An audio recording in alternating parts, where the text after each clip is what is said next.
What's going on, everyone? Jeremy here from the Quartering, and you know I love the slow-mo car wreck that is the woke Sunday night programming on the CW, which includes Supergirl and Batwoman. Now, there's been many articles written about making many various excuses for the hilarious loss in viewership. I believe Batwoman is close to 750,000 shed viewers. We're going to take a look at that this past weekend on life support, the best it could do.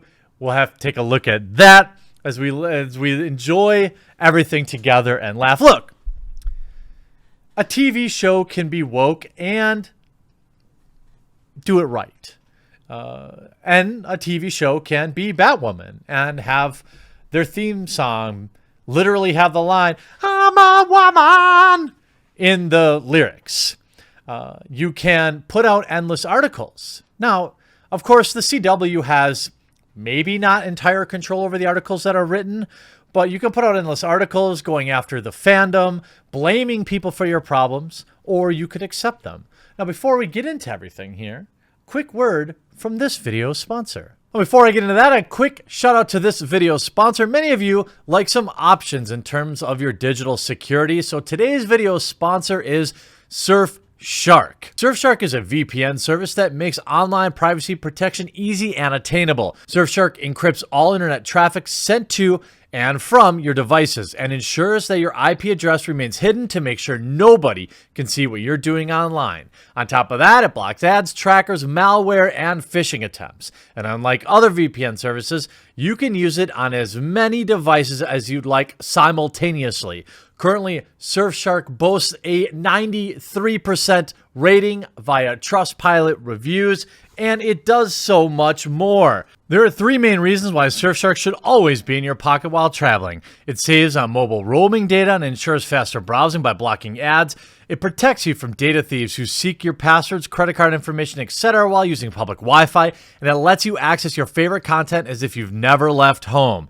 You can also access desired entertainment. If you can't find a TV series or movie on any streaming platform in your country, despite paying the fee, try looking in other countries. For instance, The Hob is only available on Netflix UK. With Surfshark, you could choose any country to stream from without even being there. Click the link in the description or go to surfshark.deal/quartering and use my promo code QUARTERING to save up to 83% off and an extra month for free.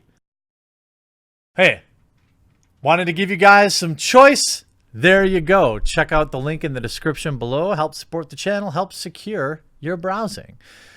Now, We've Got This Covered is certainly a website that is basically a clickbait factory, often cites unnamed sources and a variety of things, but they got the conversation started again by postulating just 2 days ago Batwoman could be canceled due to its low ratings. Now, I've thought that this entire Batwoman to be canceled conversation seemed really odd to me, given that the CW just renewed the show for like 22 or something episodes.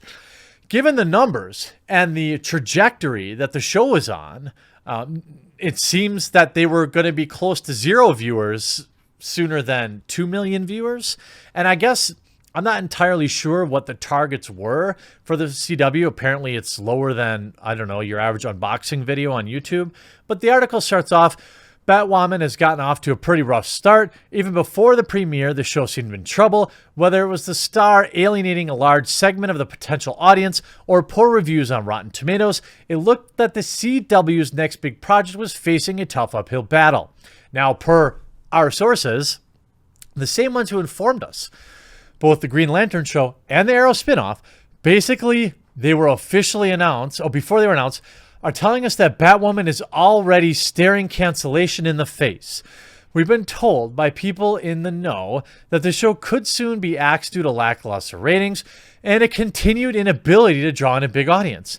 Executives are likely to give the series at least one more season in an attempt to right the ship, but right now things are looking dire for Gotham City's feminist vigilante. Shocking. There is, of course, still time for the show to turn things around. Unfortunately, that may be tough to do. Recent trends say that the ratings for Batwoman have steadily been decreasing since its premiere last month. This week's episode was the lowest point for the series thus far, drawing in just 1.16 million viewers. The amount of those who later watched on DVR is yet to be calculated, but it probably won't end up helping the overall ratings as much as those in charge would like. Look, if people are watching on DVR, you don't care as much about that because they're not watching commercials. When you're selling ad space, your people that are buying ads, Coca-Cola, Always Maxi Pads is probably for this show, they don't care about DVR views. They want live viewership. It's hard enough to keep people actually watching the commercials, not getting up and going to the bathroom or to dye their hair red, but at least then you know you have a chance. Hopefully, Batwoman will find his footing in the near future. Well, let's actually take a look at current ratings. Again, way back in October, the excuses started. Batwoman has been review brigaded by audiences, and here's why. Batwoman. Sadly, it seems the hate hasn't stopped now that Batwoman has debuted. On Rotten Tomatoes, Batwoman currently holds a 72% average rating from 39 critics. Some have praised the show's Rose's acting, while others have detested it, which is quite normal for a movie or TV show. But what's interesting is Batwoman's audience score only 11%, and that's from a whopping 5,000 viewers. There's a stark difference between audience and critics, but that's because Batwoman has been review brigaded. Firstly, the sheer number of audience reviews over the audience score that gives the fact that Batwoman has been review brigaded. Comparatively, Arrow Season 7, at the end of its entire run, has less than 500 reviews from audiences. So far, The Flash has only 49. Batwoman, on the other hand, has under 5,000. Well, again, alienating the fandom. When you write these articles, okay, the media is probably their own worst enemy. When you write these articles, you want people to have a reaction. You got it. You made them go to Rotten Tomatoes and let their feelings be felt. Now, there's absolutely no evidence that these people who have left these reviews aren't, in fact, viewers of the show. They could be viewers of the show that you've inspired to go leave a review.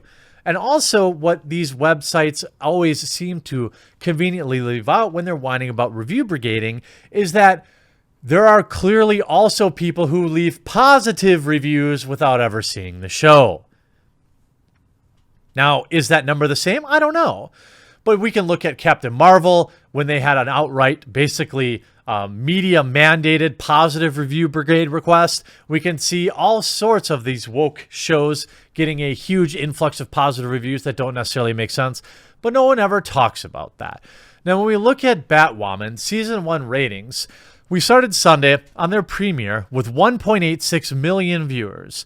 Again, still shockingly low. I guess that's just what viewership is on modern-day television these days.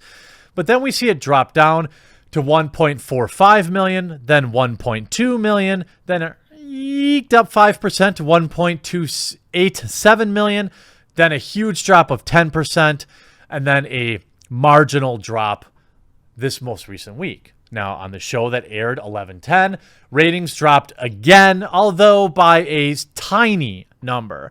1.16 million last week, 1.159 million.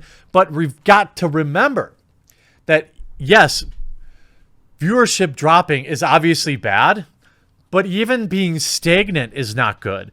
You're now in episode 6, and you're not generating any positive buzz. All right?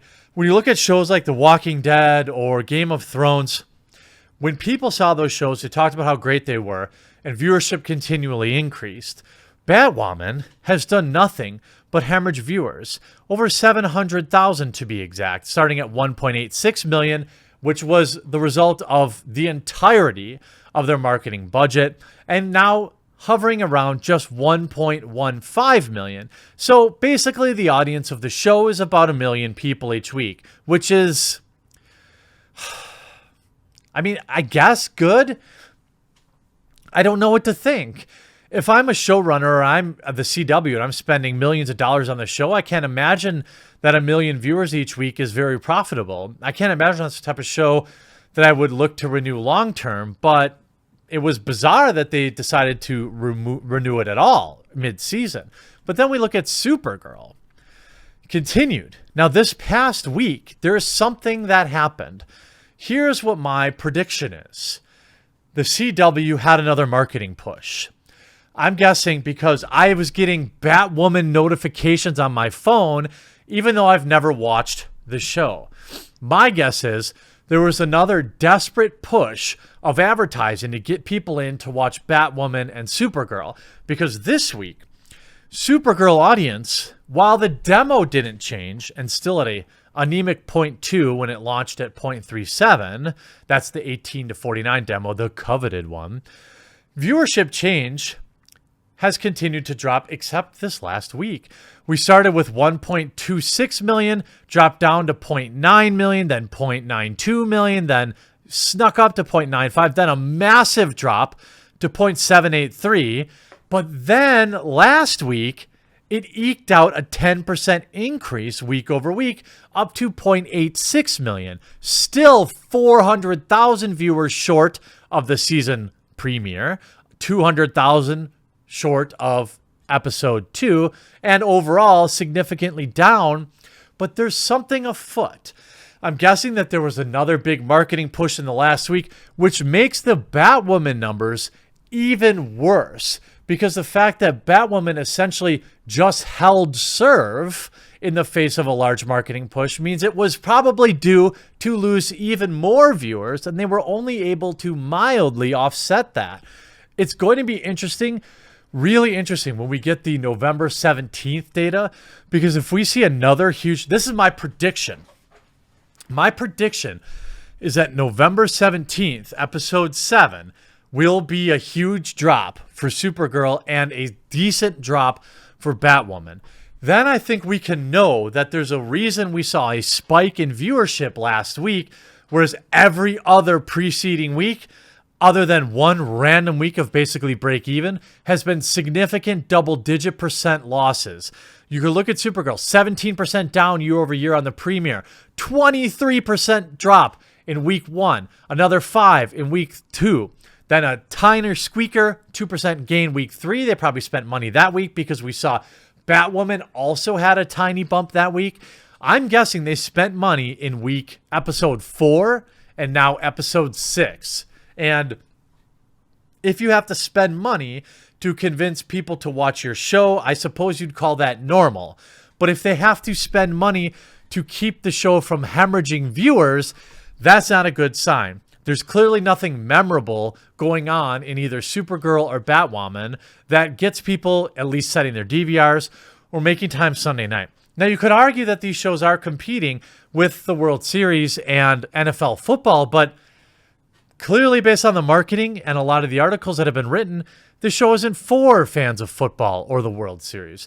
This show is for the wife and the daughter, if they don't like, or the people that don't like these, I should say, to go watch in the other room.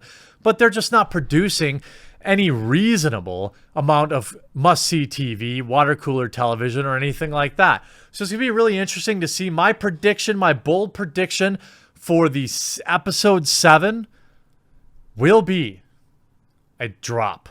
The season average for Supergirl, is a 20% drop in viewership with a 29%, call it 30% drop in the demo. I'm going to predict that next week we're going to see another drop for both Supergirl and Batwoman. Unless they push out another big marketing push, we're going to have to wait and see. But as always, it's great to watch the old get woke, go broke play out. Best of luck to everyone working on those shows, ruining other franchise. Hope you enjoyed this video. We'll talk to you again real soon.